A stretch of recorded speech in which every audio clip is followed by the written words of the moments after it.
Well, hello and welcome to Knife Delights. Hey, this is Big Brother Gary and I'm Tom. Welcome.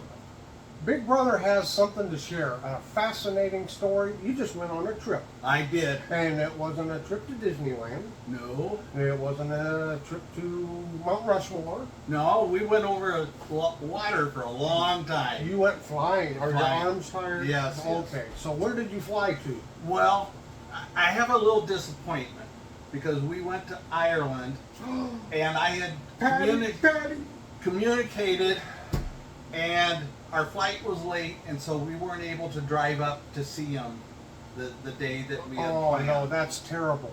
So yeah, I thought it would be really cool to shake his hand and It would have been nice if you could have met Patty. Did you see Junior over there? Was he? No, I Okay, wasn't good. looking for him. So Patty, you're still safe.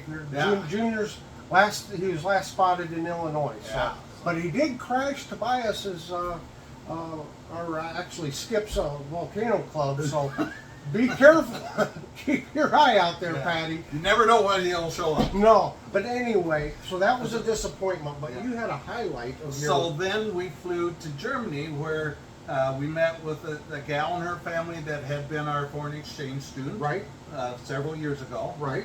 And it was just amazing. They live about 20 minutes away from Solingen, Germany, No, not Solingen. the city of knives.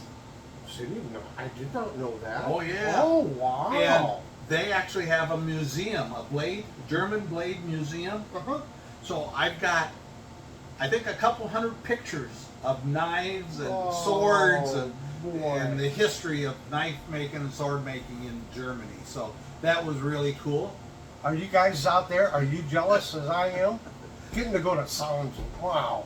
And then, just down the street, around the corner, Mm-hmm. 10 minutes away, was the Boker manufacturing plant. Right. Of Boker knives. Mm-hmm. And guess what they had? What did they have? They had a retail store right No. out front. Oh. And you Now- know what happens when you go into a knife store? I'll bet your wife made you go into the gift shop. What? She wasn't even along. Oh. She let me go by myself. She trusted you to go to a knife factory on your own? Yes, That's she did. a pretty what do you want to say, steady relationship, or loving relationship if she trusted you that much. So Yep. obviously, I had to buy a knife. Have to. It's like required. Yeah. I don't know, under U.S. law, German law, I'm sure it's probably required. So what did we end up I with? got this Lockback folding hunter. Wow. Look at that. And with stag handles, it's got the Boker, the logos on the shield. Look at that knife. And that is one wicked clip point right Yes, there. sir. We got the little sharpening choil in it. And it says Germany, 440C stainless on the blade. And then on the back side it says Boker Solingen. Yeah. So I always get confused with Boker because they've got Boker tree brand and they got Boker this and that. But this is an authentic Boker knife. So from my Solingen. understanding is that if it has a tree symbol on it, Uh-huh. it's manufactured in Germany.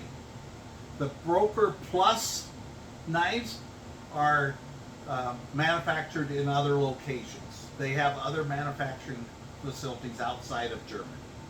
But the tree brand was manufactured. Manufactured in Germany. It's still manufactured in Germany. Really? I did not know that. So that's what, because in their factory store then, they had many different models, but if it was a Boker Plus, that meant it could have been, they have a couple of different locations in Europe. I think they have one in the Far East, Okay. manufacturing, so that they could, spread the costs and stuff like that. But if my understanding is, if it has this tree symbol, it's manufactured in Germany. Would it be improper to ask what you had to pay for it?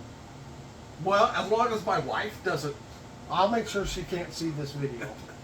So I'm just curious, and the viewers would be. So obviously it's once in a lifetime. So I paid a couple $100 for that. Yeah. But it is beautiful stag. I'll do some close-ups of the knife, but really thick blade stock there. Just gorgeous thick stag on it.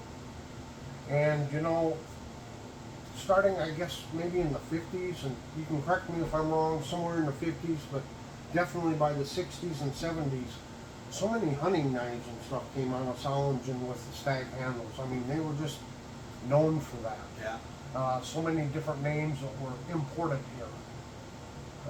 You know, they export them to the U.S. But to have something that was made right there in the factory and to be able to buy it at the factory, that's a special knife right there. It really is. Yes. So what impressed you? Did you get to actually take a factory tour? Or? No, you have to schedule that ahead, and I asked. But I mean, in the U.S. standards, it's not a big factory. Right.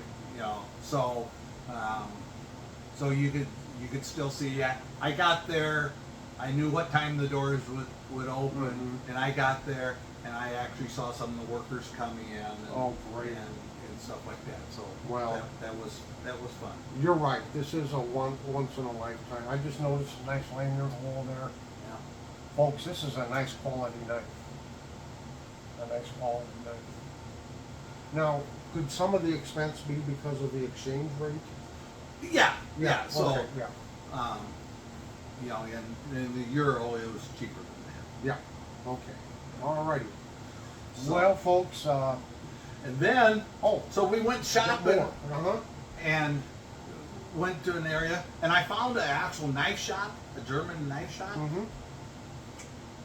However, it must have been just a singly owned, and so he was on lunch break, and we didn't have enough time to wait for him to come.